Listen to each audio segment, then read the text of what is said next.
Good morning. Darling, your usual Margaret said, placing the crystal coffee cup on the marble countertop with practiced precision. The espresso machine hissed in the background, while morning news played softly from the kitchen television. Richard barely looked up from his phone. Make it a double. Board meeting at 9. The 53-year-old woman watched her millionaire ex-husband scroll through messages, his jaw tightening with each swipe. 20 years of marriage had taught her to read his moods like weather patterns, and storm clouds were definitely gathering. Margaret moved through their upscale Connecticut kitchen with the efficiency of someone who had perfected this morning routine over 2 decades. Crystal cups, imported coffee beans, fresh cream in a sterling silver pitcher. Everything exactly as Richard preferred, exactly as she had done for 20 years of marriage. Time is money, Margaret, Richard said without looking up, his standard corporate catchphrase that had somehow invaded their personal life. The acquisition papers need reviewing before the Hartford meeting. Of course, she replied, stirring his coffee counterclockwise exactly 3 times. She had learned long ago that Richard's preferences were not suggestions but requirements in their household.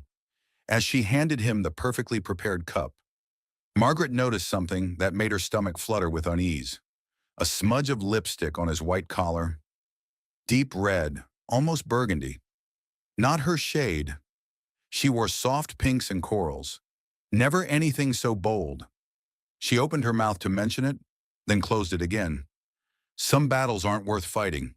Her mother had always said, pick your wars carefully. Margaret. Richard drained his coffee in 3 large gulps and grabbed his briefcase. Don't wait up. This deal is going to run late. He kissed her cheek absently, the same way he had signed contracts for the past 5 years. Perfunctory, necessary, meaningless. After the garage door closed, Margaret stood alone in her pristine kitchen, staring at the lipstick-stained collar in her mind.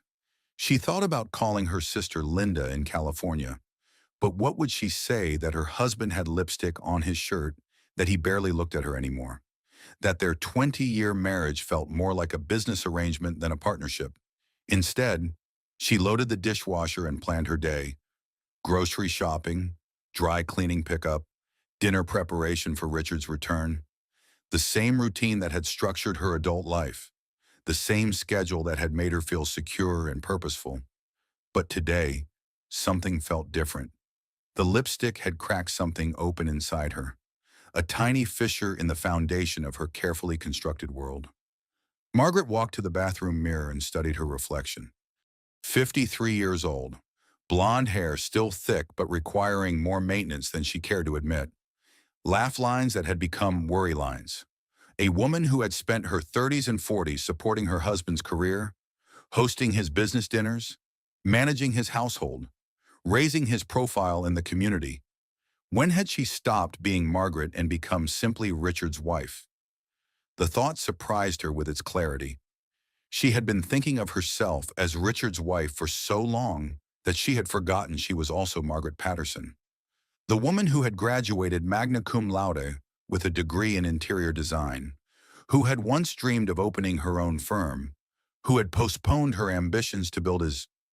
She poured herself a second cup of coffee, something she rarely did. Usually, she cleaned up immediately after Richard left, maintaining the spotless kitchen that their housekeeper complimented every Tuesday. But today, she sat at the kitchen island and allowed herself the luxury of a quiet moment. The morning news droned on about stock market fluctuations and political scandals. Margaret found herself wondering if this was what midlife transformation felt like. Not the dramatic breakdown she had read about in women's magazines, but a quiet awakening, a gradual recognition that the life you were living might not be the life you had chosen. Her phone buzzed with a text from Linda. Thinking of you. Sis. How are things? Margaret stared at the message for a long moment, her finger hovering over the keyboard. How were things? How could she explain that everything looked perfect from the outside, but felt hollow from within? That her millionaire ex-husband provided everything she could want, except the one thing she needed most to feel valued as an individual, rather than as an accessory to his success. She typed back a simple response. All good here. Talk soon. But as she pressed send, Margaret knew that all good was the furthest thing from the truth. Something was shifting in her marriage. Something that went deeper than lipstick stains and morning coffee routines. Little did Margaret know, this quiet Tuesday morning would be the last normal day of her marriage. The coffee grew cold in her cup as she stared out the kitchen window at their manicured lawn, watching their neighbor Tom working in his garden. He waved when he noticed her, the same friendly gesture he had offered every morning for the past 3 years since his own divorce. Margaret waved back, remembering how Richard had commented just last week about Tom's excessive friendliness. Divorced men are always looking for their next victim, he had said with the casual cruelty that had become his default tone. She had defended Tom then, pointing out that he was simply being neighborly. But Richard's response had been swift and cutting. "You're too trusting. Margaret, men like that don't do favors without expecting something in return." Now, watching Tom tend his roses with obvious care and attention, Margaret wondered if Richard's suspicion said more about Richard than it did about Tom. After all, what kind of person assumed the worst of basic human kindness? The kitchen phone rang, startling her from her thoughts. Richard's assistant, confirming dinner reservations for Thursday night. A business dinner, she was told. No spouses invited. Another dinner alone. Another evening of reheated leftovers and cable television. Margaret thanked the assistant politely and hung up, but the call had added another crack to her already fragile composure. 20 years of marriage, and she could count on one hand the number of business dinners she had been invited to attend in the past year. She used to be an essential part of Richard's professional image, the charming wife who remembered clients' names and their children's accomplishments, who could turn an awkward business gathering into a warm social event. When had she become a liability rather than an asset? Margaret finished her coffee and finally began her morning cleanup routine. But her movements were mechanical, her mind elsewhere. For the first time in decades, she found herself wondering what her life might look like if she weren't Mrs. Richard Patterson. The thought was both terrifying and exhilarating. As she wiped down the marble countertop one final time, Margaret made a decision that would change everything. She was going to pay attention, really pay attention, to the lipstick stains and the late meetings and the business dinners that excluded wives, to the way Richard spoke to her and about her, to the growing distance between the life she was living and the life she wanted. She didn't know it yet, but her days of accepting explanations without question, of choosing silence over confrontation, of prioritizing peace over truth, were about to end. The morning sun streamed through the kitchen windows, casting long shadows across the spotless floor. And Margaret felt something she hadn't experienced in years, curiosity about her own future. The front door slammed with enough force to rattle the crystal stemware in the dining room cabinet. Margaret looked up from her book, recognizing the particular rhythm of Richard's anger and his heavy footsteps crossing the hardwood floors. "Margaret, get in here. Now." His voice carried the sharp edge she had learned to fear over their years together. Not the volume of shouting, but the cold precision of a man who expected immediate compliance. Margaret set down her novel and walked toward Richard's home office, her heart already beginning to race.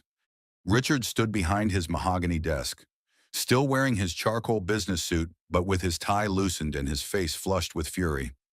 His briefcase lay open on the floor where he had apparently thrown it, papers scattered across the Persian rug.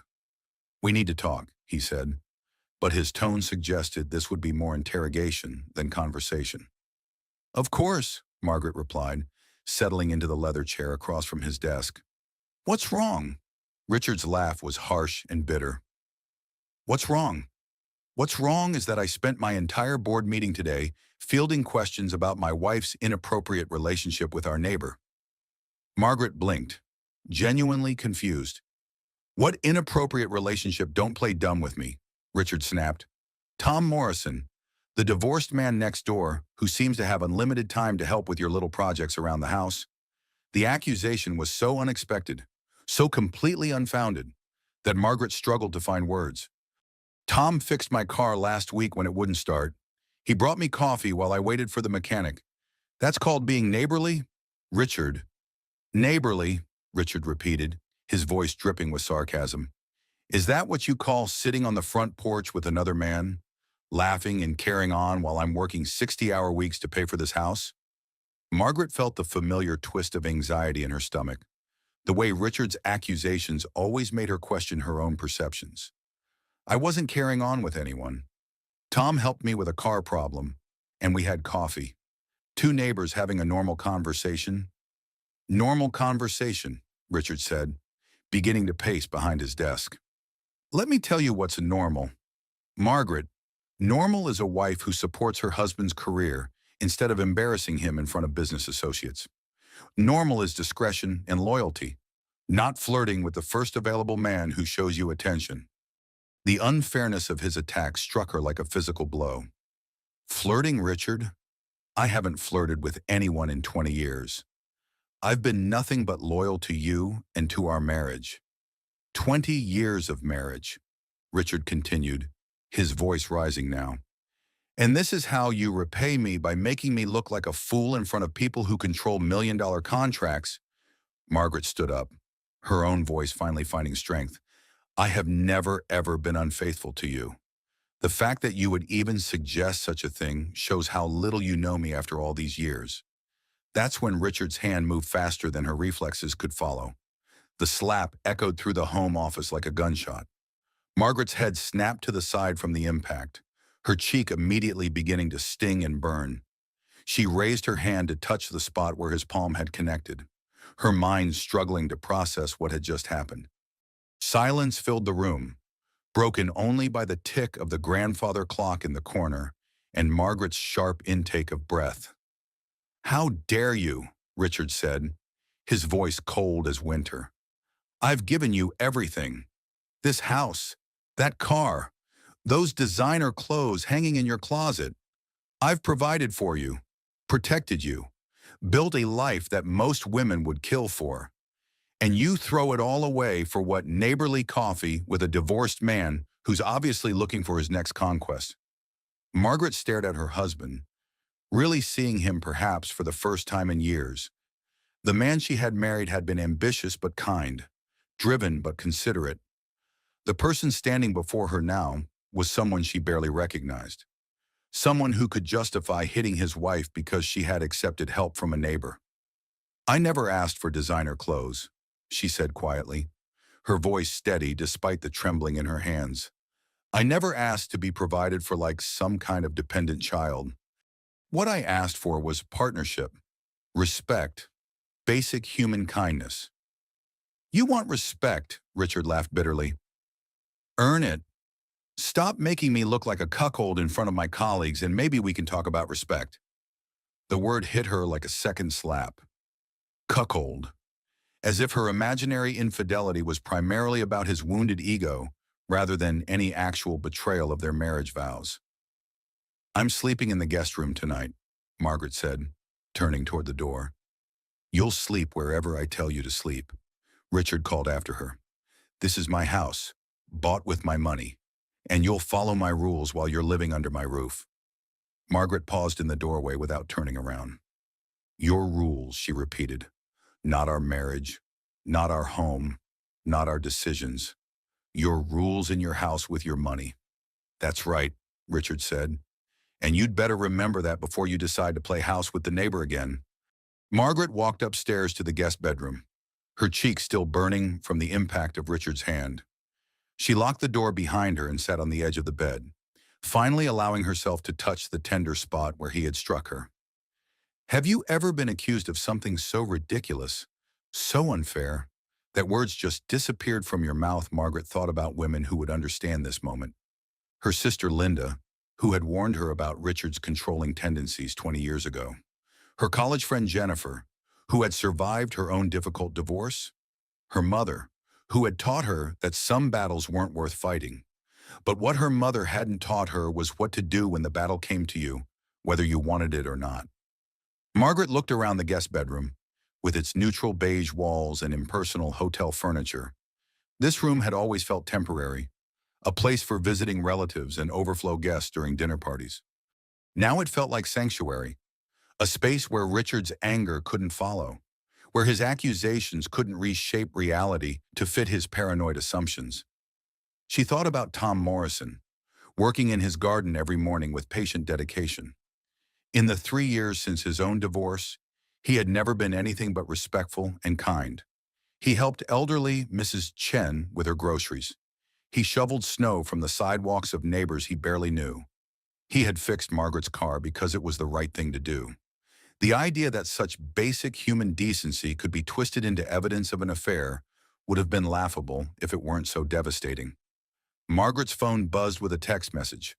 For a moment, she hoped it might be Richard, apologizing for his behavior, recognizing that he had crossed a line that could never be uncrossed.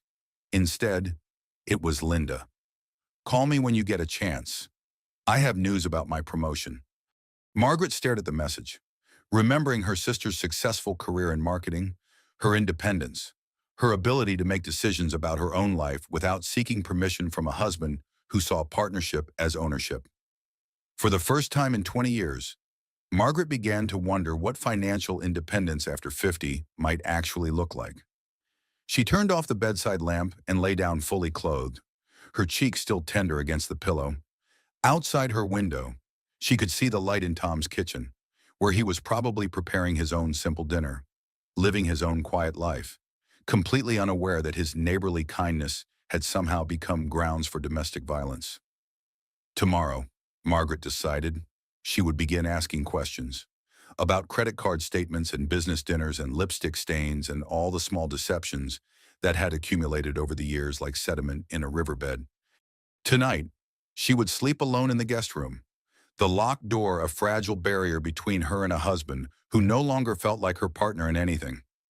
The last thing she heard before drifting off to sleep was Richard's voice downstairs, on the phone with someone, his tone warm and affectionate in a way he hadn't spoken to her in years. Margaret closed her eyes and began planning her next move. The bathroom mirror reflected more than Margaret had expected to see. The bruise along her left cheekbone had deepened overnight, from red to purple, a vivid reminder of how quickly 20 years of marriage could be reduced to a moment of violence. She traced the tender skin with her fingertip, marveling at how something so small could represent such a massive shift in her understanding of her own life. Yesterday morning, she had been a wife who occasionally questioned her husband's behavior. Today, she was a woman who needed to decide whether to cover bruises with makeup or document them with photographs. The shower provided temporary sanctuary, hot water washing away the physical remnants of yesterday's confrontation, but doing nothing to ease the emotional aftermath. Margaret stood under the spray longer than usual, using the time to organize her thoughts and plan her next steps. When she emerged, wrapped in her terry cloth robe, her phone was already ringing. Linda's name appeared on the screen, and Margaret felt a surge of gratitude for her sister's impeccable timing. "Hey, sis," Linda said without preamble. "You sounded weird in your text yesterday." "What's going on?" Margaret sat on the edge of her bed, suddenly unsure how to begin. "How did you tell someone that your seemingly stable marriage had revealed itself to be built on quicksand?" "Something's wrong with Richard," she said finally. "He's become paranoid, angry, accusing me of things I'd never do." Linda's voice sharpened with concern. What kind of things? Margaret explained yesterday's confrontation, the absurd accusation about Tom, and the slap that had followed her denial. She spoke quietly, aware that Richard was somewhere in the house, probably preparing for another day at the office where he would maintain his professional facade while she dealt with the domestic wreckage. "Oh, honey," Linda said when Margaret finished. "In my experience, when men start pointing fingers at their wives, they've usually got three pointing back at themselves." The observation hit Margaret with the force of recognition. Of course, the oldest story in the world: accuse your spouse of the behavior you're actually engaging in yourself. "What should I do?" Margaret asked. "First, take pictures of that bruise," Linda said firmly. "Document everything. Then start paying attention to his patterns. Men who cheat and men who hit usually aren't very creative about hiding their tracks." After they hung up, Margaret did exactly as Linda suggested. She photographed her bruised cheek from multiple angles, saved the images to a password-protected folder on her phone, and began making mental notes about Richard's recent behavior changes. The late meetings that had become more frequent over the past 6 months, the business dinners that excluded wives, the credit card statements she had stopped reviewing because Richard handled all their finances. The cologne that smelled different from his usual brand. Margaret waited until Richard left for work, listening for the garage door to close before beginning her search. If she was going to investigate her own husband, she needed to be thorough and careful. Richard's home computer was password protected, but Margaret had been paying attention for 20 years. She tried his birth year, their anniversary, his social security number. Nothing worked. But when she entered the name of his first company, followed by his lucky number 7, the screen unlocked. The browser history had been cleared, but email notifications were still visible in his taskbar. Dinner reservations at restaurants she had never been to. Meeting confirmations for times when he claimed to be working late. Shipping notifications for jewelry purchases she had never received. Her hands trembled as she opened his email account. Most of the correspondence was legitimately business-related, but buried among the corporate communications were personal messages that made her stomach churn. Amanda, personal trainer. The name appeared repeatedly in his contact list, with messages dating back 6 months.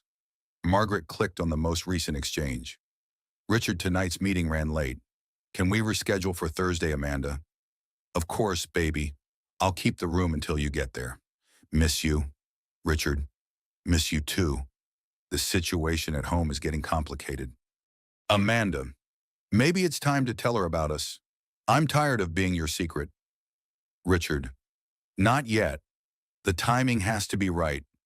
Margaret read the exchange 3 times before the full implication settled in. Amanda wasn't just a personal trainer. She was Richard's mistress, and their affair had been going on for at least 6 months while he accused Margaret of imaginary infidelity. The hypocrisy was staggering, but the betrayal cut even deeper. While Margaret had been planning dinner parties and managing household schedules and supporting Richard's career advancement, he had been building an entirely separate relationship with another woman. She scrolled through more messages, piecing together the timeline of the affair. Hotel reservations charged to their joint credit card. Expensive gifts that Amanda had apparently chosen herself. Weekend trips disguised as business conferences. Margaret printed the most damaging emails and hid them in her jewelry box, then cleared the browser history to match Richard's usual pattern. If he was going to play games with evidence, she could learn the rules quickly enough. Her next stop was Richard's closet, where she found his gym bag tucked behind his winter coats. Inside, beneath his workout clothes, was a second cell phone she had never seen before. The phone was password protected, but Margaret remembered Richard's old combination from their early dating years. He had always been sentimental about numbers, using the same passwords and PIN codes for everything. The hidden phone contained a treasure trove of evidence, text messages between Richard and Amanda that left no doubt about the nature of their relationship, photos that confirmed Amanda was young, blonde, and everything Margaret was no longer, voicemails that referenced hotel rooms and anniversary celebrations, and intimate details that made Margaret feel sick. But the most damaging discovery was a voicemail from Amanda that had been left just 2 days ago. Richard, sweetie, I can't wait to see you tonight. The hotel room is booked under your usual name. Wear that cologne I bought you for our 6-month anniversary. I love you too. 6 months. While Richard had been accusing Margaret of adultery, he had been celebrating a 6-month anniversary with someone else. The timeline was so absurd it would have been funny if it weren't so devastating.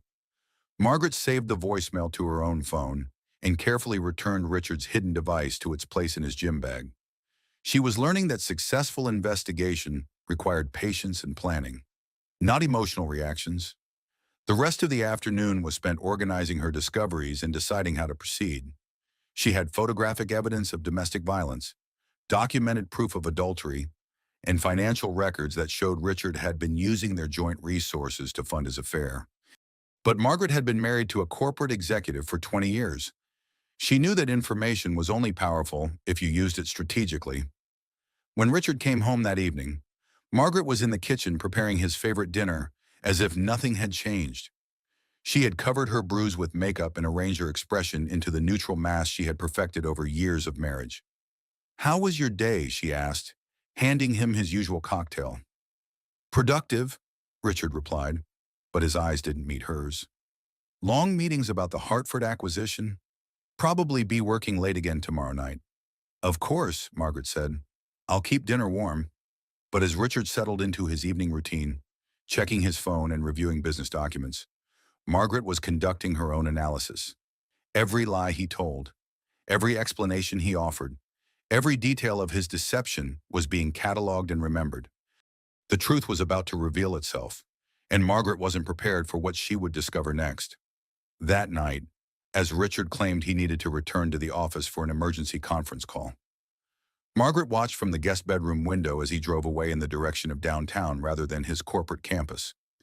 She waited exactly 1 hour, then called the hotel where Amanda had mentioned booking their usual room. "Good evening. Riverside Hotel," the desk clerk answered. "Hello," Margaret said, affecting a slightly southern accent. "I'm trying to reach my friend who's staying there tonight, Amanda Morrison. She asked me to call when I got into town." "I'm sorry," the clerk replied, "but we don't have any guests under that name currently registered." "Oh," Margaret said, thinking quickly. "Maybe she's registered under her boyfriend's name." "Richard Patterson." "Yes," the clerk confirmed. "Mr. Patterson checked in about an hour ago. Would you like me to connect you to his room?" "No, thank you," Margaret said. "I'll surprise them." She hung up the phone and sat in the dark guest bedroom, processing the confirmation of what she already knew. Richard was at a hotel with his mistress, while she sat at home, nursing bruises from his accusations of infidelity. The irony was so complete, it almost seemed scripted. Margaret opened her laptop and began researching divorce attorneys, focusing on lawyers who specialized in cases involving adultery and domestic violence. If Richard wanted to play games with their marriage, she would show him what a 53-year-old woman with nothing left to lose could accomplish. By midnight, she had compiled a list of potential legal representation and begun documenting a timeline of Richard's deception. The evidence was overwhelming, but Margaret knew she needed more than proof of adultery. She needed a strategy that would protect her financial future and ensure that Richard's pattern of narcissistic abuse never threatened another woman the way it had threatened her. The investigation was just beginning. Margaret woke before dawn, her internal clock disrupted by the adrenaline of discovery and the uncomfortable reality of sleeping alone in the guest bedroom. Through the window, she could see Tom Morrison already working in his garden, tending to his roses with the same patient care he brought to all his neighborly gestures. The irony wasn't lost on her. While Richard had been consumed with paranoid fantasies about her relationship with Tom, he had been conducting a very real affair with a woman half her age. Richard's phone buzzed from somewhere in the master bedroom, followed by his muffled cursing as he apparently struggled to answer it. Margaret heard fragments of his conversation through the walls. "Can't talk now. Later today. She doesn't suspect anything." The casual dismissal in his voice made her stomach clench. She doesn't suspect anything. 20 years of marriage reduced to a surveillance problem. His wife transformed from partner to obstacle. Margaret dressed carefully that morning, choosing a tailored blouse that would conceal her fading bruise but still look professional. If she was going to confront Richard with evidence of his affair, she wanted to project strength and composure, not victimhood. Richard was already downstairs when she entered the kitchen, dressed in his Navy power suit and scrolling through messages on his primary phone. He looked up when she approached, his expression guarded. "Sleep well?" he asked, but his tone suggested he didn't particularly care about her answer. "Fine," Margaret replied, beginning her morning coffee routine with mechanical precision. "You were on the phone early. Client crisis?" Richard said without elaboration. "Might need to work late again tonight." Margaret nodded, maintaining the facade of accepting his explanations at face value. "Of course. I'll plan accordingly." But as Richard gathered his briefcase and prepared to leave, Margaret made her decision. She couldn't continue this charade of normalcy while evidence of his betrayal was literally hidden in their bedroom closet. "Richard," she said as he headed toward the garage, "we need to talk when you get home tonight." He paused. his hand on the doorknob. About what? About us, Margaret said simply. About our marriage and where we go from here. Richard's face hardened. I thought we settled that discussion yesterday. You need to stop creating problems where none exist. The condescension in his voice sparked something fierce in Margaret's chest. Problems where none exist. You mean like the problem of you hitting your wife for accepting help from a neighbor? We're not doing this again. Margaret, Richard said, I don't have time for your emotional drama this morning. He left without another word, the garage door closing behind him with mechanical finality. But Margaret wasn't discouraged by his dismissal. She had work to do. After Richard's car disappeared down their street, Margaret retrieved his hidden phone from the gym bag. She had discovered yesterday that he rarely took both phones to work, apparently confident that his secret communications were secure in their bedroom closet. The phone showed several missed calls from Amanda, along with a voicemail that had been left after midnight. Margaret's pulse quickened as she accessed the message. Amanda's voice was young and sultry, with the slight southern accent Margaret had noticed in the text messages. Richard, sweetie, I can't wait to see you tonight. The hotel room is booked under your usual name. Wear that cologne I bought you for our 6-month anniversary. I love you too. Margaret listened to the voicemail 3 times, each repetition adding another layer of devastating clarity to her situation.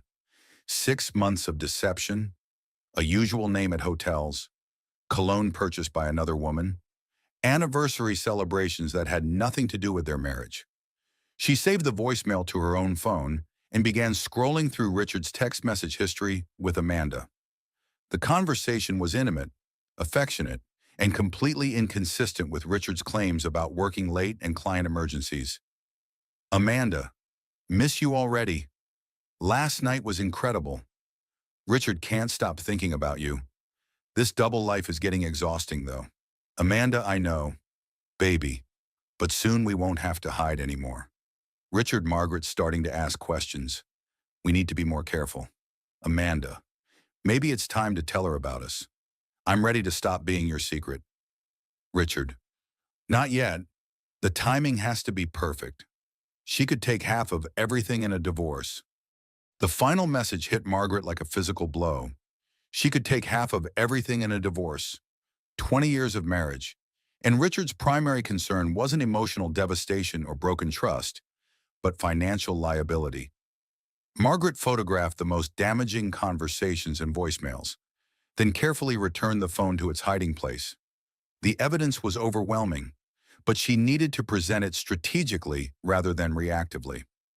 The day passed slowly, with Margaret alternating between fury and heartbreak as she processed the full scope of Richard's betrayal. She called Linda for emotional support, researched divorce attorneys online, and began making practical plans for what felt like an inevitable separation. When Richard finally returned home that evening, Margaret was waiting in the living room with printouts of his hotel receipts and credit card statements spread across the coffee table. We need to have that conversation now, she said as he entered the room.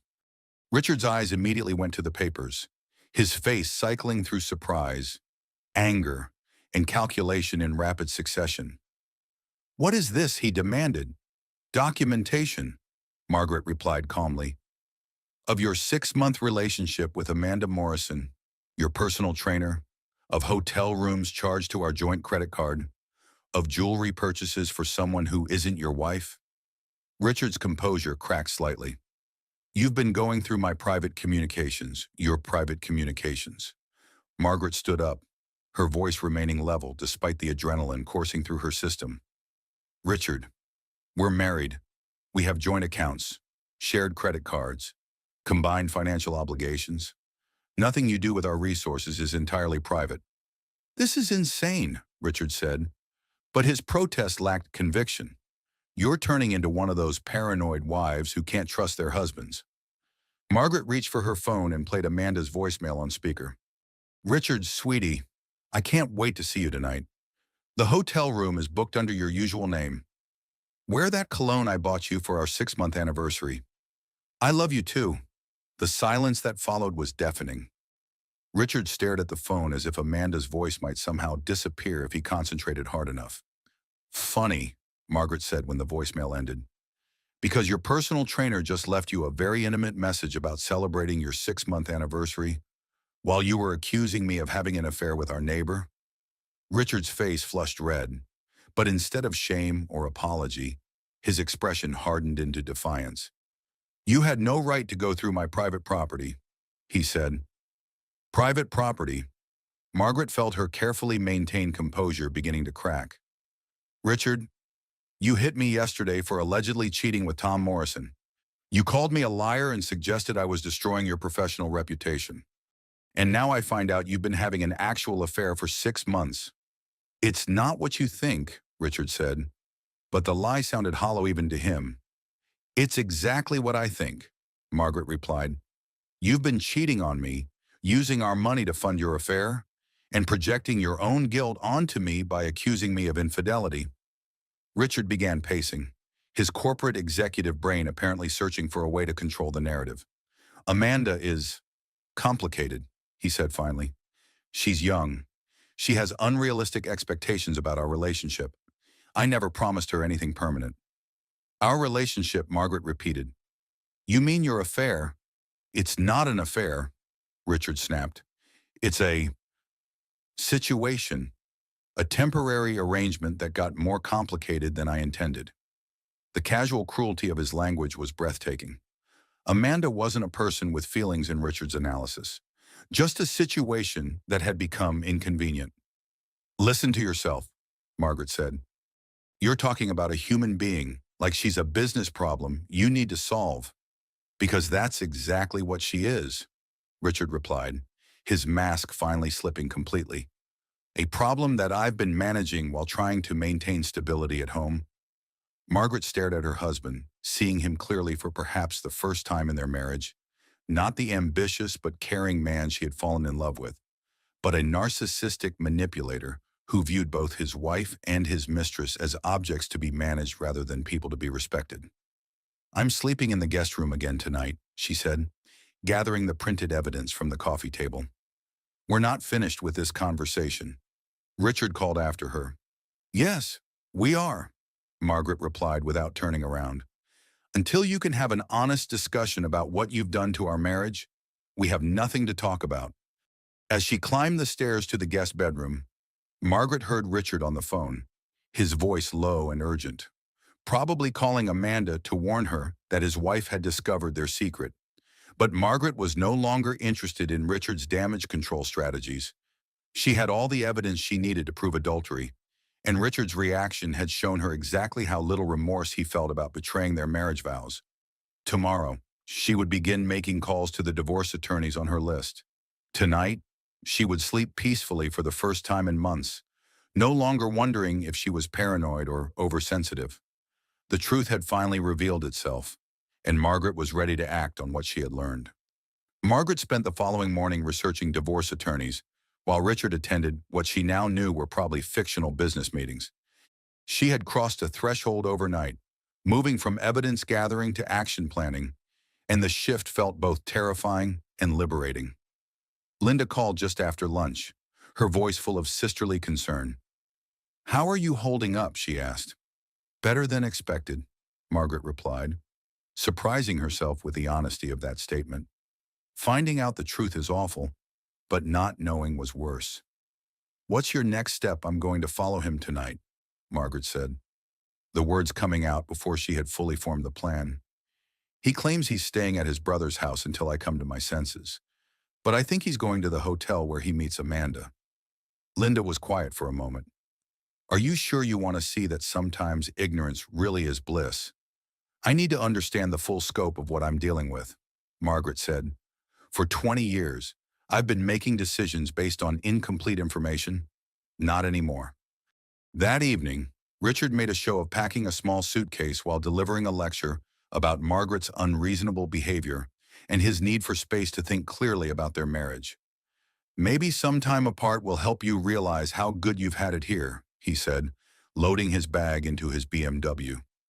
I'll be staying at David's place until you're ready to have a rational conversation. Margaret nodded appropriately and wished him well. But as soon as his taillights disappeared down their street, she was grabbing her keys and following at a safe distance. Richard's BMW took the highway toward downtown Hartford, nowhere near his brother David's suburban home. Margaret felt a grim satisfaction at having her suspicions confirmed so quickly and completely. She followed him to the same Riverside hotel where she had called the previous night, watching from the parking lot as he entered the lobby with the confidence of a regular guest. Margaret waited 15 minutes, then parked her car and entered through the side entrance. The hotel bar was dimly lit and sparsely populated, perfect for a woman who needed to observe without being noticed. Margaret chose a corner table, ordered a glass of wine, and settled in to wait. She didn't have to wait long. Richard appeared in the bar entrance, now dressed in casual clothes rather than his business suit. He was accompanied by a young blonde woman whom Margaret recognized immediately from the photos on his hidden phone. Amanda was everything Margaret had expected and dreaded. 20-something, fit, beautiful in the effortless way that only came with youth. She wore a red dress that Margaret could never have pulled off, and she looked at Richard with obvious adoration. Have you ever sat in a hotel bar at 10 o'clock at night, watching your entire life crumble through the bottom of a wine glass? Margaret thought, taking a sip of her Chardonnay and trying to look like any other business traveler unwinding after a long day. Richard and Amanda settled into a booth across the room, close enough for Margaret to hear fragments of their conversation, but far enough away to avoid recognition. Margaret had worn dark glasses and pulled her hair back, hoping to blend into the anonymous crowd of hotel guests. "She's getting suspicious," Richard was saying, his voice carrying across the dimly lit space. "We need to be more careful about our timing." Amanda leaned forward, her southern accent more pronounced in person than it had been on the voicemail. "Maybe it's time to tell her." "Richard, I'm tired of being your secret." Richard's response was swift and sharp. "Are you crazy she'd take half of everything in the divorce? The company, the house, the investments? I've worked too hard to hand it over to someone who hasn't contributed a dime." Margaret felt the words hit her like a physical assault. Someone who hasn't contributed a dime.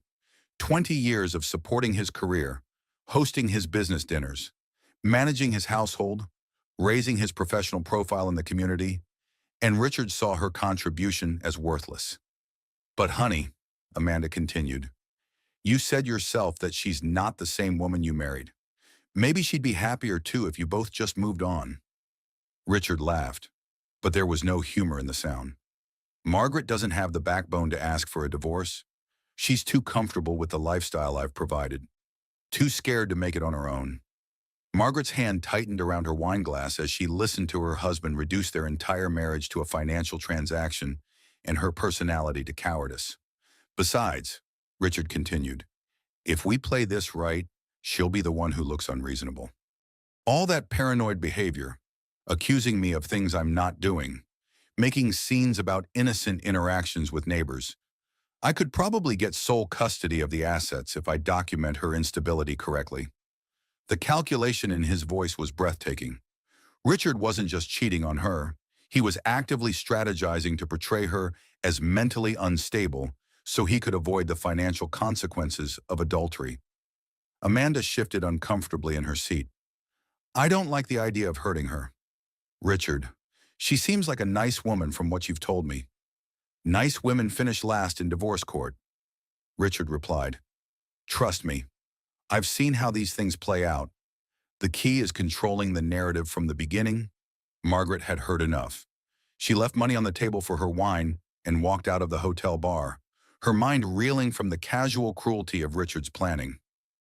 In the parking lot, she sat in her car for several minutes, processing what she had witnessed. Richard wasn't just unfaithful. He was actively plotting to destroy her reputation and financial security to avoid the consequences of his own behavior.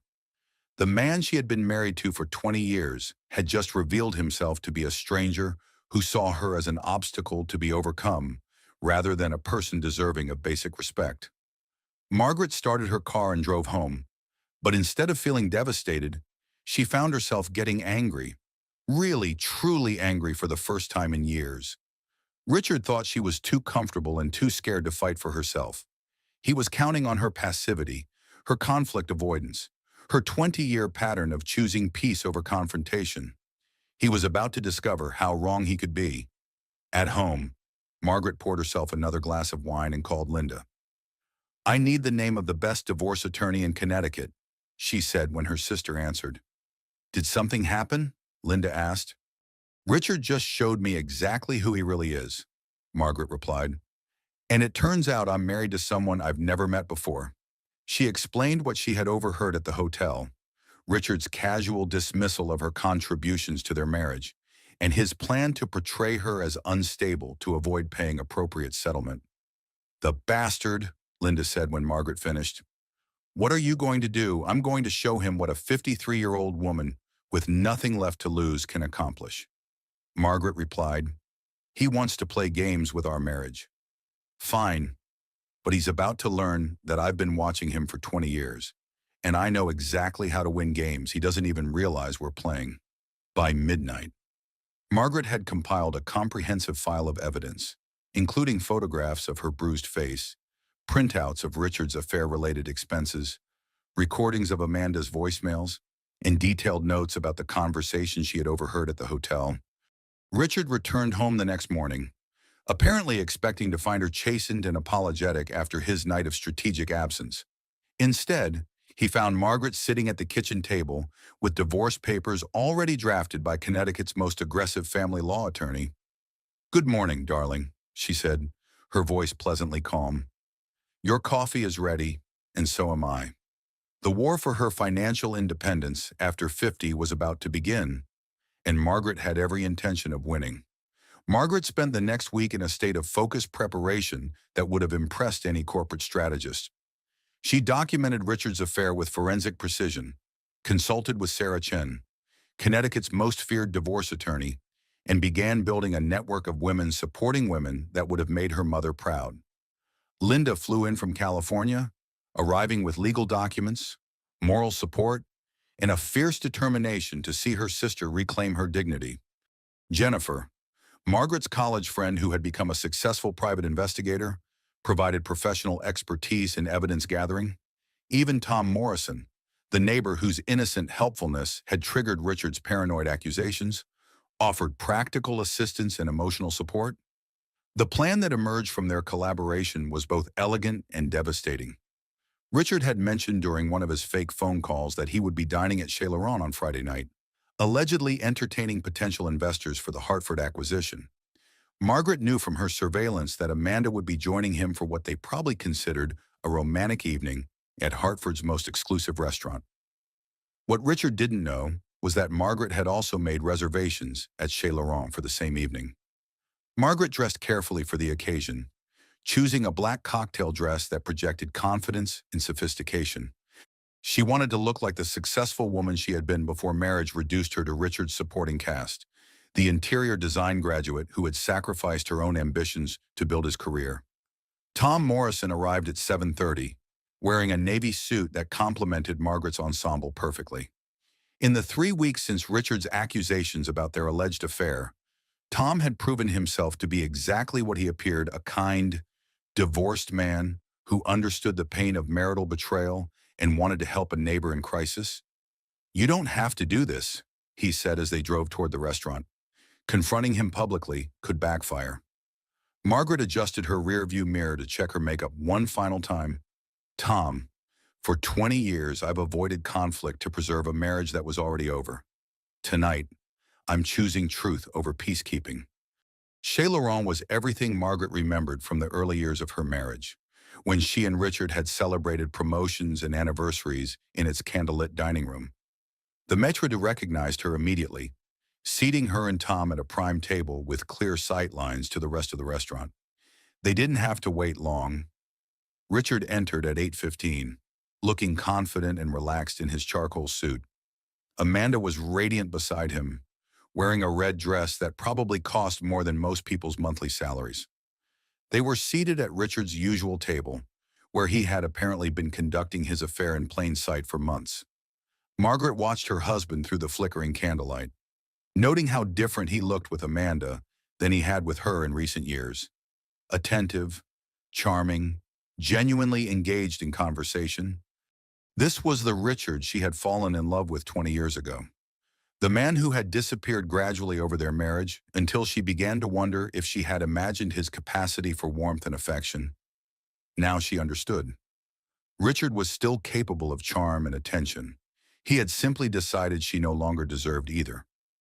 "I still can't believe he slapped you," Tom said quietly, cutting into his salmon with precise movements. "My ex-wife never laid a hand on me, even during our worst fights." Margaret appreciated Tom's steady presence, his genuine outrage on her behalf, his complete lack of romantic pressure despite their unusual circumstances. He was everything Richard had accused him of being, except that he was offering friendship and support rather than seduction. "The narcissistic abuse was probably going on for years," Margaret replied, remembering her research into the patterns of emotional manipulation. "I just didn't recognize it because it was so gradual." They finished their appetizers while keeping discreet watch on Richard's table. Margaret noted how he touched Amanda's hand, how he leaned in to hear her conversation, how he smiled with genuine pleasure at whatever she was saying. When their entrees arrived, Margaret made her decision. "Wish me luck," she said to Tom, rising from her chair with the poise she had perfected during decades of corporate dinner parties. Margaret crossed the restaurant dining room like a woman who owned the space, her heels clicking confidently on the marble floor. Other diners glanced up as she passed, recognizing the electricity that preceded dramatic confrontations. She arrived at Richard's table just as he was raising a glass of expensive wine to toast whatever anniversary or milestone he was celebrating with his mistress. "Richard, darling," Margaret said, her voice carrying clearly through the intimate restaurant atmosphere. "Aren't you going to introduce me to your dining companion?" Richard's wine glass froze halfway to his lips. His face cycled through shock, panic, and fury in rapid succession before settling into the cold calculation Margaret had learned to recognize as his default mode under pressure. "Margaret," he said, his voice tight with barely controlled anger. "What are you doing here?" "Having dinner with a friend," Margaret replied pleasantly, gesturing toward Tom, who was watching from their table. "You remember Tom Morrison, don't you?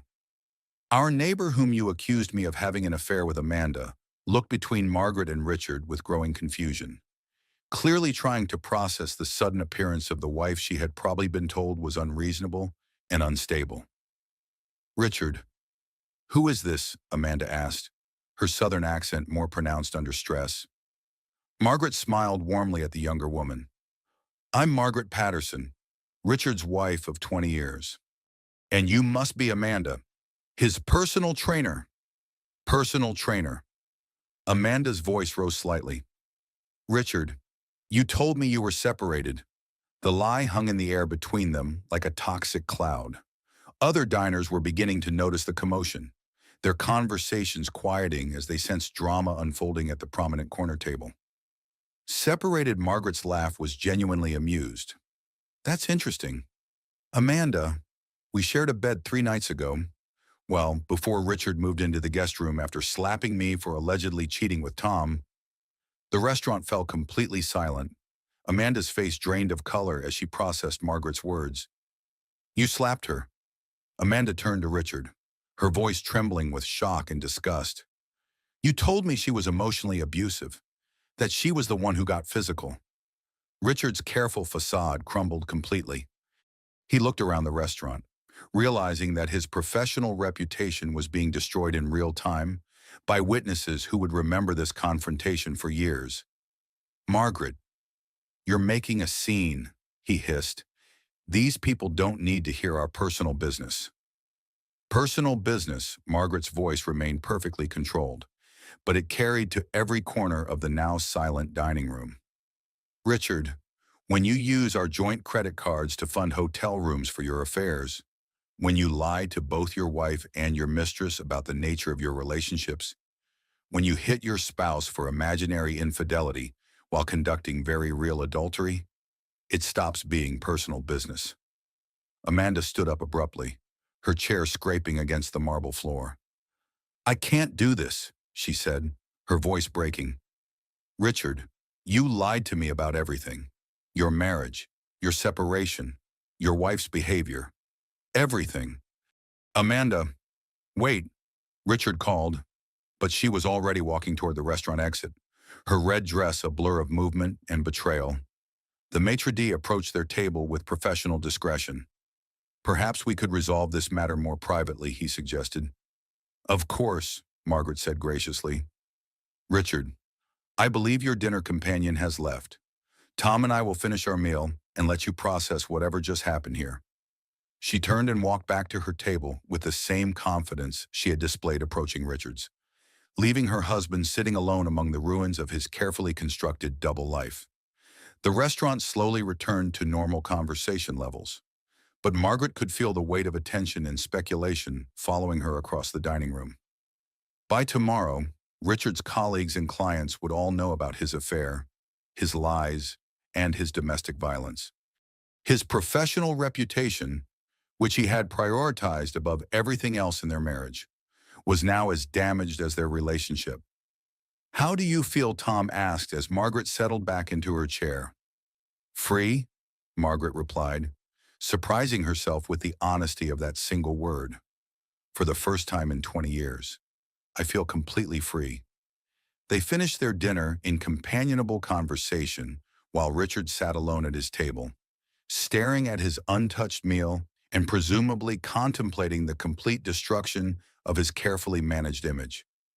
When they left the restaurant, Margaret felt lighter than she had in years.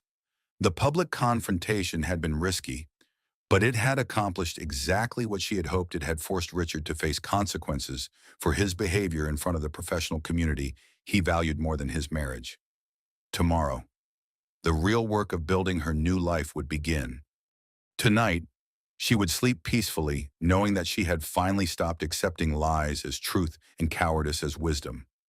The war for her midlife transformation was far from over, but Margaret had just won the most important battle, the fight for her own self-respect. The morning after the restaurant confrontation, Margaret woke with the clarity that only comes after surviving your worst fear. She had been terrified of public humiliation, of social ostracism, of being seen as a bitter woman who couldn't hold her marriage together. Instead, she had discovered that truth was its own form of armor. Her phone had been buzzing since dawn with messages from women she barely knew, wives of Richard's colleagues who had witnessed the scene at Chez Laurent and wanted to offer support. "Margaret, I don't know you well, but what happened last night took incredible courage. If you need anything, please call Jennifer Walsh, wife of Richard's business partner. I've suspected my husband of similar behavior for months. Would you be willing to share the name of your attorney? Susan Chen, no relation to Margaret's lawyer, but clearly dealing with her own marital crisis." The messages continued throughout the morning, creating an unexpected network of women supporting women that Margaret had never anticipated.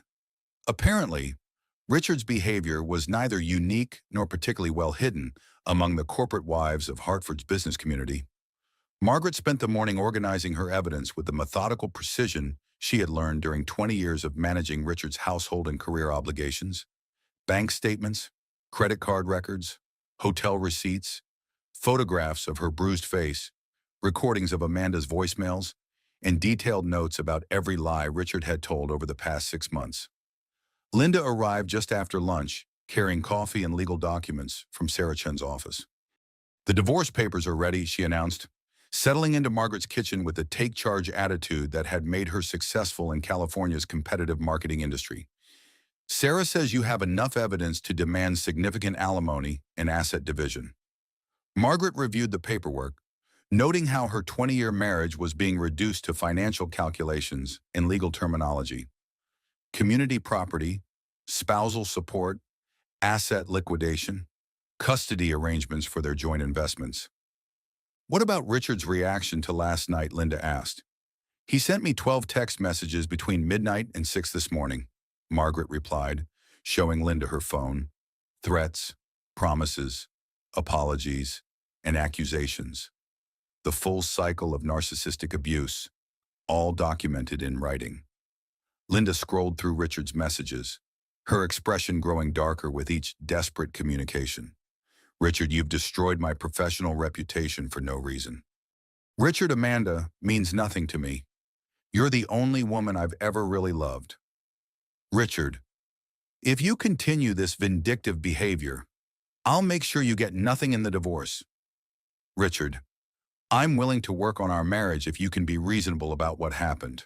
Richard, you're acting like a crazy person. Everyone at the restaurant thinks you've lost your mind. Richard, please call me. We can fix this if we work together. This is textbook manipulation, Linda said when she finished reading. Threats followed by love bombing, followed by gaslighting. He's completely predictable. Margaret felt a strange sense of relief at having Richard's behavior patterns validated by someone who understood psychological manipulation. For 20 years, she had questioned her own perceptions, wondered if she was being too sensitive or unreasonable in her expectations. Now she could see that Richard's behavior followed established patterns of emotional abuse that had nothing to do with her actions and everything to do with his character. Jennifer Morrison arrived that afternoon, carrying files and laptop equipment that suggested her private investigation business was more sophisticated than Margaret had realized.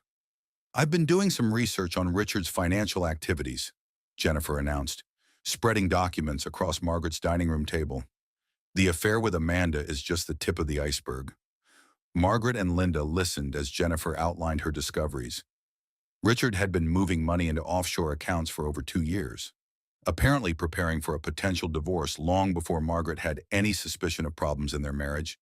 He's been systematically undervaluing the company's worth while transferring personal assets to accounts in the Cayman Islands, Jennifer explained. Classic preparation for hiding wealth during divorce proceedings. The revelation was staggering. While Margaret had been focused on saving their marriage, Richard had been planning its dissolution and ensuring that she would receive as little financial support as possible. There's more, Jennifer continued. Amanda isn't his first affair. I've found evidence of at least 3 other relationships over the past 5 years, a pattern of short-term liaisons with younger women, all conducted with the same level of secrecy and financial expenditure.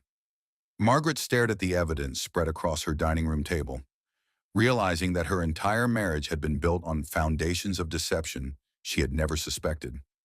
Richard hadn't just betrayed her recently. He had been systematically unfaithful for years while she supported his career and maintained their household. The man she thought she knew had never existed.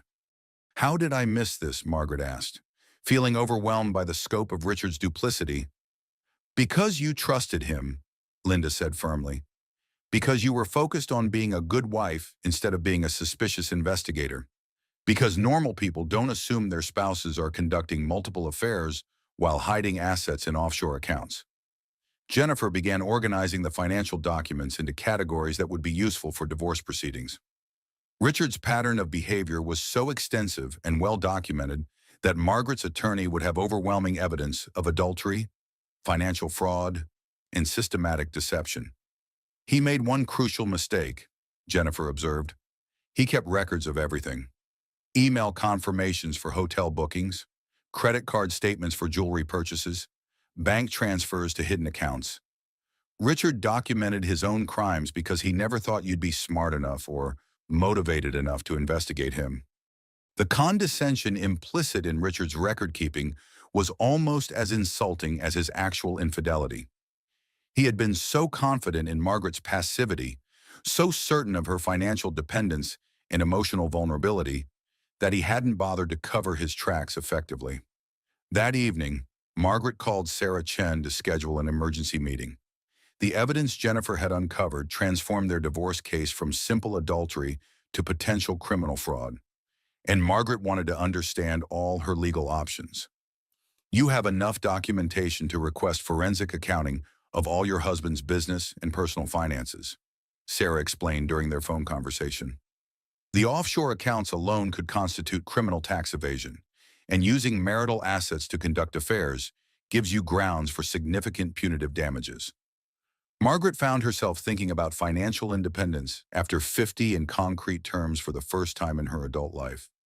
Not as a theoretical concept, but as an achievable reality that might actually provide more security than her marriage ever had. Richard came home that night to find Margaret sitting in his home office, surrounded by evidence of his secret life, bank statements, hotel receipts, photographs of Amanda and other women, Documentation of hidden assets and fraudulent tax reporting.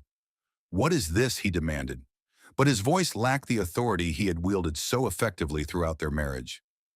This is the truth, Margaret replied calmly. About your affairs, your financial fraud, your systematic deception of both your wife and the Internal Revenue Service. Richard's face went pale as he recognized documents he thought were securely hidden. You've been in my private files.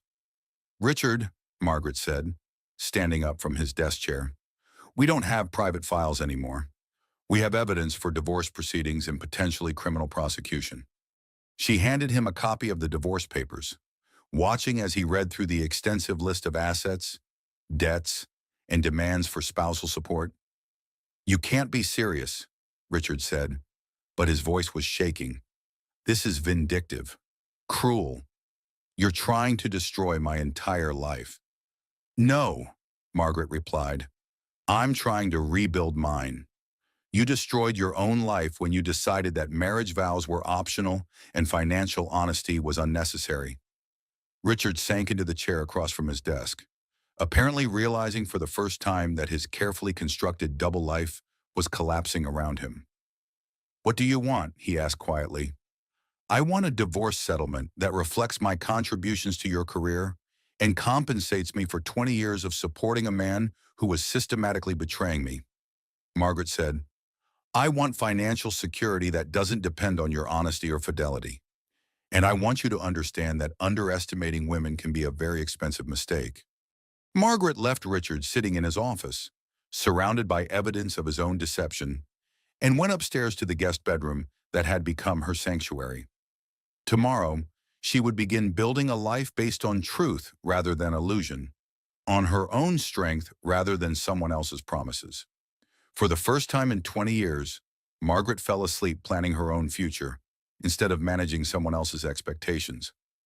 Margaret had never been inside the gleaming downtown Hartford offices of Patterson Financial Group.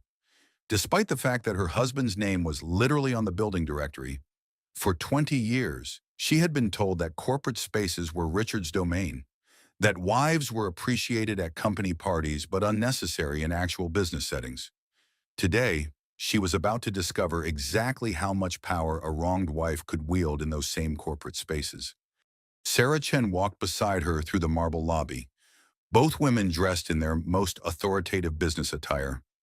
Margaret wore a navy suit that projected competence and resolve, while Sarah carried a briefcase containing enough evidence to destroy Richard's career and potentially land him in federal prison.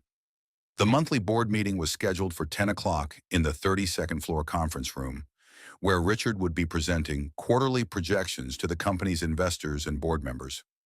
Margaret had timed their arrival perfectly, waiting until Richard would be deep into his presentation and unable to control the narrative. Jennifer Morrison had provided the final pieces of evidence just that morning, documentation showing that Richard had been using company funds to finance his affairs, charging personal expenses to corporate accounts, and manipulating financial reports to hide his fraudulent activity. The elevator rose smoothly toward the executive floors, giving Margaret time to review her strategy. She wasn't here for revenge, though she wouldn't deny that justice felt satisfying. She was here to ensure that Richard faced consequences for his behavior and that other women wouldn't suffer the same deception and abuse she had endured. The conference room doors were impressive, solid oak with brass fittings that probably cost more than most people's annual salaries. Margaret could hear Richard's voice through the wood, confident and persuasive as he explained market projections and acquisition strategies to investors who trusted him with millions of dollars. Ready? Sarah asked, her hand on the door handle. Margaret nodded, thinking about all the women who had reached out to her since the restaurant confrontation. Wives who suspected their own husbands of similar behavior, daughters who wanted to see their mothers treated with dignity, friends who understood that silence in the face of abuse protected no one. They entered the conference room during the middle of Richard's presentation. 12 board members and investors looked up as Margaret and Sarah walked purposefully toward the head of the massive mahogany table where Richard stood frozen beside his PowerPoint presentation. I apologize for the interruption. Gentlemen, Margaret said, her voice carrying clearly through the silent room. I'm Margaret Patterson, Richard's wife of 20 years. I have information relevant to the company's financial integrity that requires immediate attention. Richard's face went through several color changes as he processed the complete destruction of his carefully maintained professional image. Margaret, he said, his voice tight with panic. This is neither the time nor the place for personal discussions. Sarah Chen stepped forward, her legal credentials commanding immediate respect from the business-minded audience. Mr. Patterson has been using company funds for personal affairs, including hotel rooms, jewelry purchases, and vacation trips with his mistress. She announced with prosecutorial precision, this constitutes fraud and embezzlement of corporate resources. The silence in the room was absolute. Board Chairman William Foster, a man Margaret recognized from countless corporate Christmas parties, leaned forward with obvious concern. These are serious allegations, he said.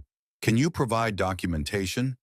Sarah opened her briefcase and began distributing copies of credit card statements, expense reports, and bank transfers. The evidence was overwhelming and meticulously organized, showing a clear pattern of Richard using corporate accounts for personal expenses related to his affair. Richard tried to regain control of the situation. Margaret is a scorned wife trying to destroy my career, he said, but his voice lacked conviction. Don't let personal drama affect business decisions. Personal drama. Margaret's laugh was genuinely incredulous. Richard, when you charge hotel rooms to the company credit card so you can conduct affairs with employees, when you manipulate expense reports to hide fraudulent spending, when you use corporate resources to purchase gifts for your mistress, it stops being personal drama and becomes criminal fraud.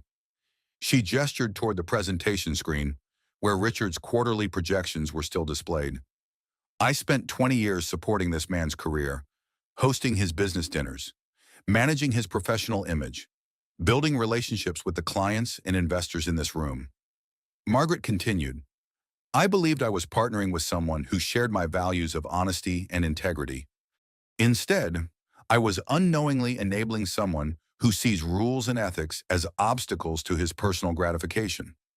Sarah began reading specific examples from the evidence file. Hotel charges to corporate accounts corresponding with Richard's affair timeline. Jewelry purchases expensed as client gifts but delivered to Amanda's address.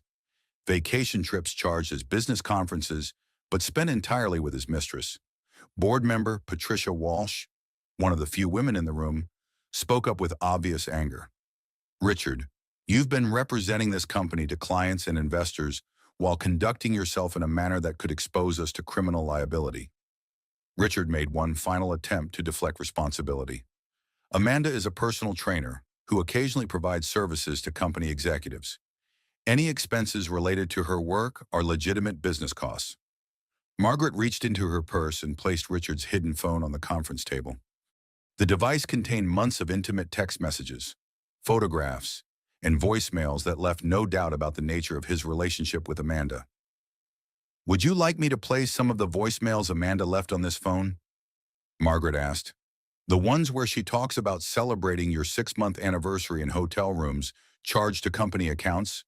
Richard's composure collapsed entirely. Several board members were already making notes, obviously calculating the legal and financial implications of employing someone who had committed fraud using corporate resources. There's more, Sarah announced, distributing another set of documents. Mr. Patterson has been systematically hiding assets in offshore accounts, underreporting company valuations, and manipulating financial records in ways that could constitute tax evasion and securities fraud. William Foster stood up, his face grim with the recognition that Richard's personal misconduct had created massive liability for everyone in the room. Richard, you're suspended from all duties effective immediately, he announced. Security will escort you from the building while we conduct a full audit of your financial activities. Richard looked around the conference table, apparently hoping to find support from colleagues who had worked with him for years. Instead, he saw the cold calculation of business professionals who understood that his behavior threatened their own financial interests. You're making a mistake, Richard said desperately. I've built this company, brought in millions of dollars in revenue, created value for every investor in this room. You've also created criminal liability for every person at this table. Patricia Walsh replied sharply. Your personal conduct has compromised our professional integrity and exposed us to prosecution for crimes we didn't commit. Margaret watched as security officers entered the conference room, clearly summoned by someone during the presentation of evidence. Richard's corporate empire was collapsing with the same efficiency he had once brought to business negotiations. Mrs. Patterson, William Foster said as Richard was escorted toward the elevator, the board appreciates your courage in bringing this information to our attention. We'll be conducting a comprehensive investigation and cooperating fully with law enforcement. Margaret nodded graciously, feeling a sense of completion that surprised her with its intensity. For 20 years, she had supported Richard's career while he systematically betrayed her trust and violated the law. Now, finally, he was facing consequences that matched the scope of his deception. As the elevator doors closed behind Richard and his security escort, Margaret realized that her midlife transformation was complete. She was no longer the submissive wife who accepted explanations without evidence, who chose peace over justice, who prioritized her husband's comfort over her own dignity. She was a woman who had reclaimed her power and used it to protect herself and other women from a man who saw marriage vows and business ethics as optional conveniences. The war for her financial independence after 50 had been won in a corporate conference room, witnessed by the same business community that Richard had valued above everything else in their marriage. Margaret left the Patterson Financial Group building, knowing she would never return, and feeling grateful for that certainty. 6 weeks after the board meeting that ended Richard's career, Margaret's house had been transformed from a shrine to corporate success into a warm home where friends gathered to celebrate justice and new beginnings.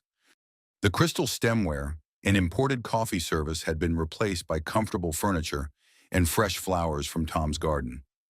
Linda had extended her stay indefinitely, working remotely from California while providing emotional support and practical assistance with legal proceedings.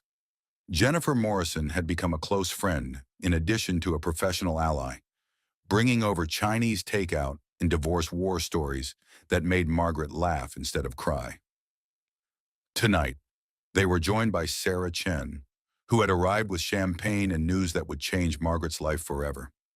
The divorce settlement is finalized, Sarah announced, raising her glass in the living room that Margaret had redecorated in warm yellows and soft blues.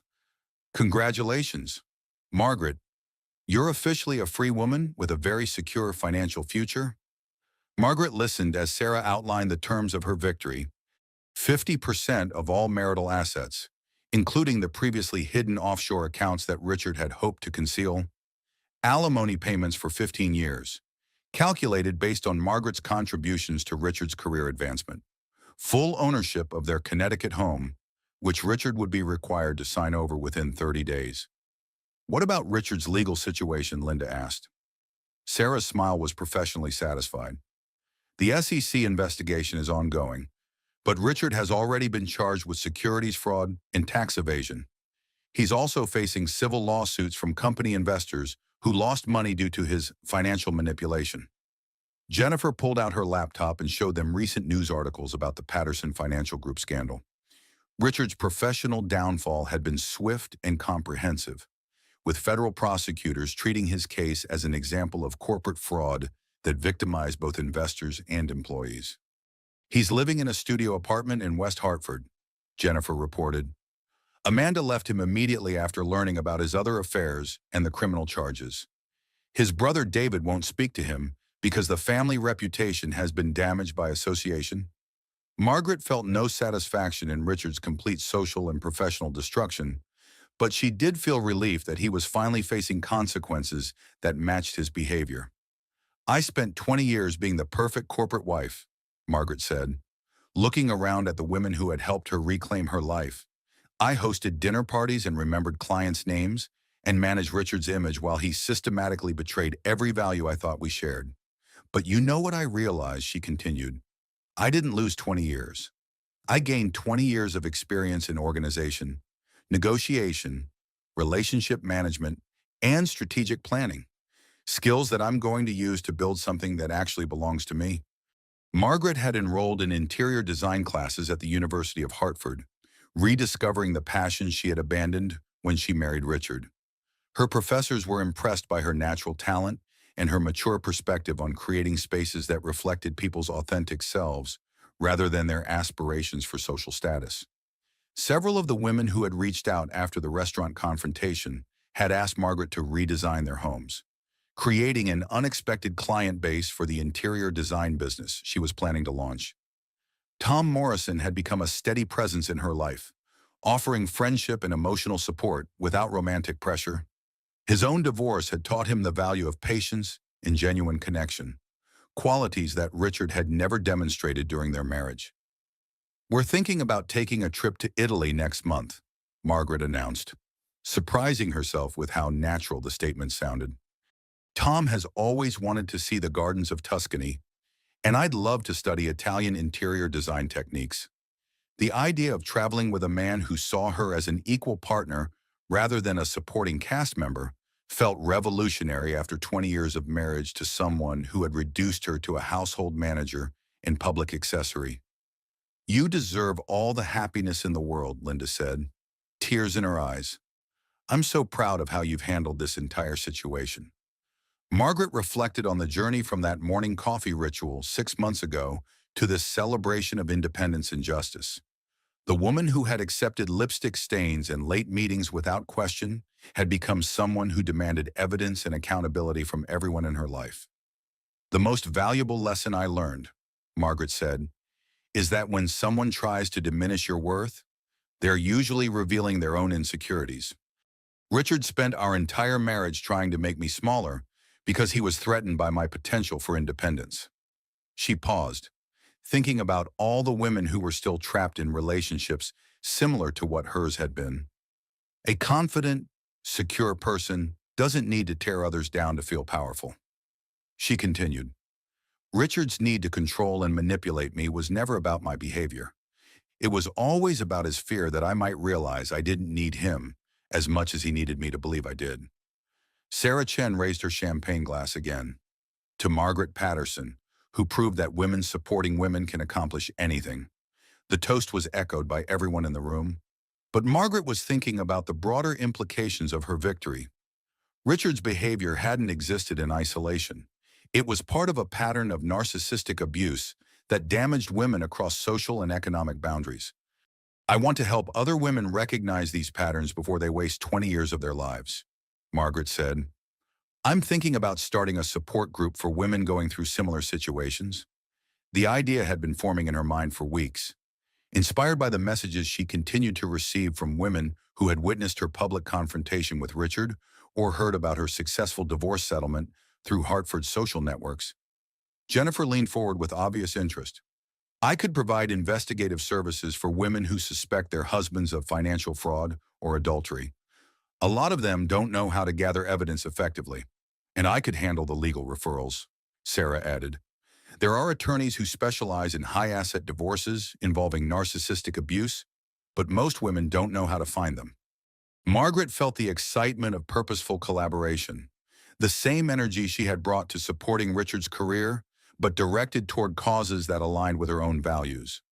"We could call it Phoenix Rising," Linda suggested. "Women who are rebuilding their lives from the ashes of bad marriages." The name resonated immediately. Margaret had always thought of herself as someone who avoided conflict, but she was learning that there was a difference between avoiding unnecessary drama and refusing to fight for justice. Her phone buzzed with a text message from Tom. "Dinner ready when you are. No pressure if you want to stay with the girls longer." The casual consideration in his message highlighted everything that had been missing from her marriage to Richard. Tom never demanded her attention or made her feel guilty for having independent friendships. He supported her relationships with other women because he understood that strong partnerships were built on mutual respect rather than emotional dependence. "I should probably head home," Margaret said, using the word that still felt new and empowering. "Tom is making his famous pasta sauce, and I promised to bring wine." As her friends began gathering their belongings, Margaret realized how much her definition of home had changed. It was no longer the pristine showcase of Richard's success, with every surface designed to impress visitors and business associates. Home was now a place where she could be authentically herself, where friends felt comfortable putting their feet up on the furniture, where laughter was more important than appearances, where every decision reflected her own preferences rather than someone else's expectations. The doorbell rang as everyone was preparing to leave, and Margaret opened it to find a delivery person holding an enormous bouquet of flowers. "Margaret Patterson," the young man asked.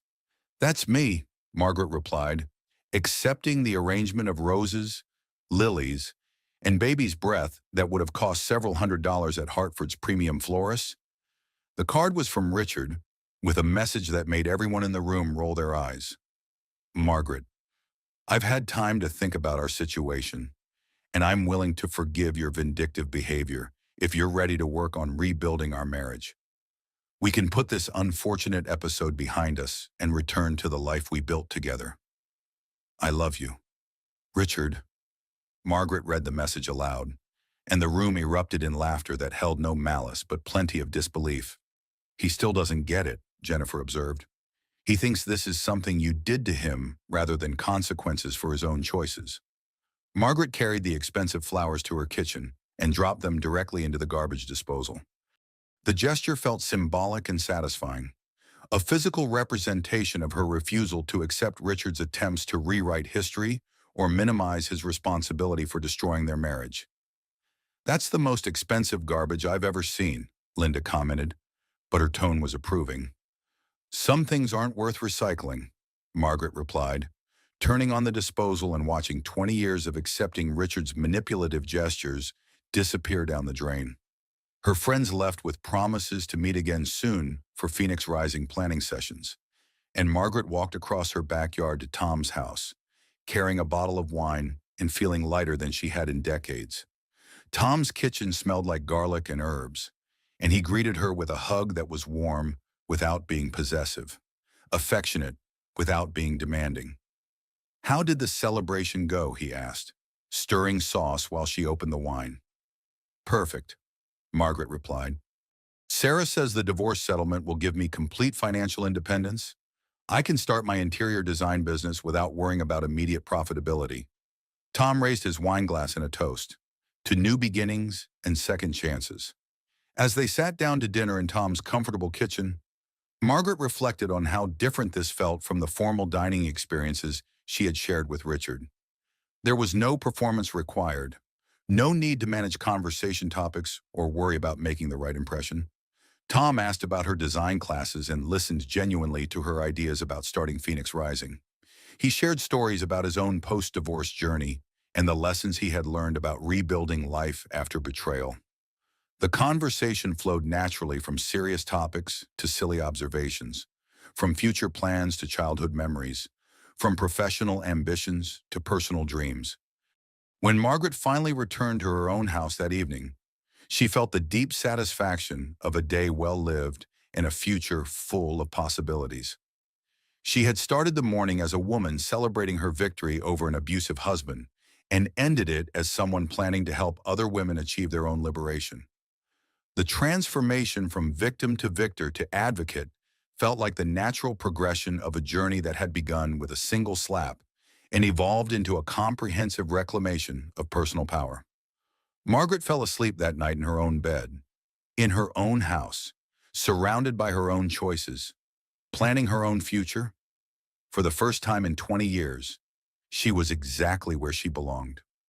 The morning sunlight streamed through Margaret's redesigned kitchen windows, illuminating the warm yellow walls and comfortable breakfast nook that had replaced the cold marble surfaces of her previous life. She sat at her antique pine table, reviewing design proposals for 3 new clients while sipping coffee that was perfectly suited to her own taste rather than anyone else's preferences. Phoenix Rising had become more successful than any of them had anticipated. What had started as an informal support group for women escaping difficult marriages had evolved into a comprehensive resource network offering legal referrals, investigative services, career counseling, and emotional support. Margaret's interior design business was thriving as well, with clients drawn to her philosophy of creating spaces that reflected authentic personalities rather than social aspirations. Women who were rebuilding their lives after divorce particularly appreciated her understanding of the difference between a house designed for display and a home designed for living. Her phone rang as she was reviewing fabric samples for a client who wanted to transform her former marital bedroom into a personal sanctuary. "Margaret, it's Richard." The voice she had once found authoritative now sounded hollow and desperate. Margaret hadn't spoken to her ex-husband since the divorce was finalized, and she had no intention of resuming communication now. "I don't think we have anything to discuss," she replied calmly. "Please, just listen for a minute," Richard continued. "I've had 6 months to think about what happened between us, about the mistakes I made, about how much our 20-year marriage meant to me." Margaret continued reviewing her fabric samples while Richard spoke, noting how his tone had shifted from the demanding authority he had wielded during their marriage to something that sounded almost like pleading. "I've been going to therapy," he said, "learning about my behavior patterns, working on becoming a better person. I know I hurt you, but 20 years has to count for something." Margaret set down her coffee cup and gave Richard her full attention for the first time since he had called. "20 years does count, Richard," she said. "It counts as 20 years I'll never get back. 20 years of supporting someone who was systematically betraying me. 20 years of accepting less than I deserved because I believed marriage required that level of sacrifice. But it also counts as 20 years of learning exactly what I don't want in a relationship," she continued. "20 years of discovering that I'm strong enough to survive anything, including the complete destruction of everything I thought I knew about my own life." Richard was quiet for several seconds before responding. "I'm not the same man who hurt you, Margaret. Therapy has helped me understand how wrong I was about everything." "I'm glad you're getting help," Margaret said sincerely, "but I'm not the same woman you hurt either." That woman was afraid of being alone, afraid of starting over, afraid of disappointing people by admitting her marriage was a failure. She paused, looking around her kitchen with its evidence of independent choices and personal preferences. "This woman knows her worth," she continued. "This woman has built a life based on honesty and mutual respect, rather than financial dependence and emotional manipulation. This woman would rather be alone than accept treatment that diminishes her dignity." Margaret could hear Richard breathing on the other end of the line, apparently processing the reality that his ex-wife was no longer the malleable person he had married 20 years earlier. "What would it take," he asked finally, "for you to consider giving us another chance?" "It would take you becoming someone completely different," Margaret replied. "Someone who sees partnership as collaboration rather than control. Someone who values honesty more than personal convenience. Someone who understands that love is demonstrated through consistent respect rather than grand gestures after devastating betrayals." She stood up and walked to her kitchen window, where she could see Tom working in his garden with the same patient dedication he brought to their friendship. "But even if you became that person, Richard, I've already found what I was looking for. Peace, purpose, authentic relationships, financial security, and the freedom to make decisions based on my own values rather than someone else's expectations." The conversation ended with Richard's quiet acknowledgement that their marriage was truly over, not just legally, but emotionally and spiritually as well. Margaret felt a sense of closure that surprised her with its completeness. She no longer felt angry at Richard or sorry for herself or uncertain about her choices. She felt grateful for the journey that had led her to this moment of absolute clarity about her own worth and capabilities. That afternoon, Margaret met with Linda and Jennifer at their favorite coffee shop to discuss the expansion of Phoenix Rising into other Connecticut communities. Their success in Hartford had attracted attention from women's organizations throughout the state, and they were considering franchising their model to help women in smaller towns where resources were more limited. "I never thought I'd become a women's rights advocate," Margaret admitted as they reviewed their business plan. "I used to think feminism was something other people needed, not something I would ever require for my own life. Most women don't realize they need advocates until their marriages explode," Linda observed. "You thought you were in a partnership, but you were actually in a benevolent dictatorship that stopped being benevolent?" Jennifer leaned forward with the intensity she brought to all her investigative work. That's exactly why Phoenix Rising is so important. We're not just helping women escape bad marriages. We're teaching them to recognize warning signs before they waste decades of their lives. Margaret thought about the young woman who had contacted her just that morning, engaged to a man who was already showing signs of the controlling behavior that had defined her marriage to Richard. Financial independence after 50 is achievable, but financial independence at 30 is life-changing, Margaret said. If we can help women recognize narcissistic abuse patterns before they have children and mortgages in 20 years of intertwined finances, we can save them from ever needing to rebuild their entire lives. The conversation continued for 2 hours, with the three women planning strategies for helping other women avoid the mistakes they had all made in their own relationships. As they prepared to leave, Margaret received a text from Tom asking if she wanted to join him for dinner at a new Italian restaurant downtown. The invitation was casual and pressure-free, the kind of communication she had learned to appreciate after years of Richard's demands and expectations. She texted back a simple yes, then smiled at how uncomplicated healthy relationships could be when both people respected each other's autonomy and independence. That evening, Margaret sat across from Tom at a small table overlooking Hartford's riverfront, sharing pasta and conversation with someone who genuinely enjoyed her company without needing to possess or control her. "How's the Phoenix Rising expansion going?" Tom asked, demonstrating the kind of interest in her professional life that Richard had never shown. "Better than I expected," Margaret replied. "We're getting calls from women all over New England who want to start their own chapters." Tom raised his wine glass in a familiar toast. "To women supporting women," he said, "and to second chances that turn out better than first ones." Margaret clinked her glass against his, thinking about how much her definition of success had changed since her divorce.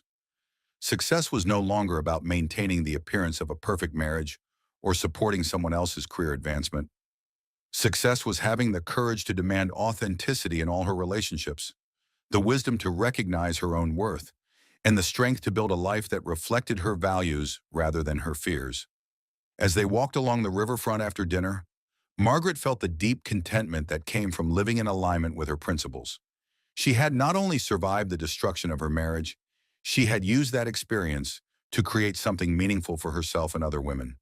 6 months ago, she had been a woman who accepted lipstick stains and suspicious explanations because she was afraid of confrontation.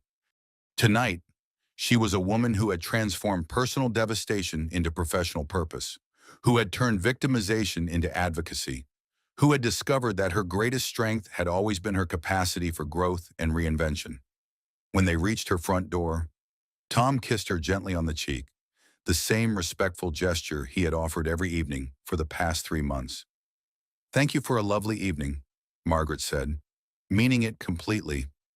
"Thank you for sharing it with me," Tom replied, and she could hear in his voice the same gratitude she felt for finding someone who understood that love was about enhancement rather than possession.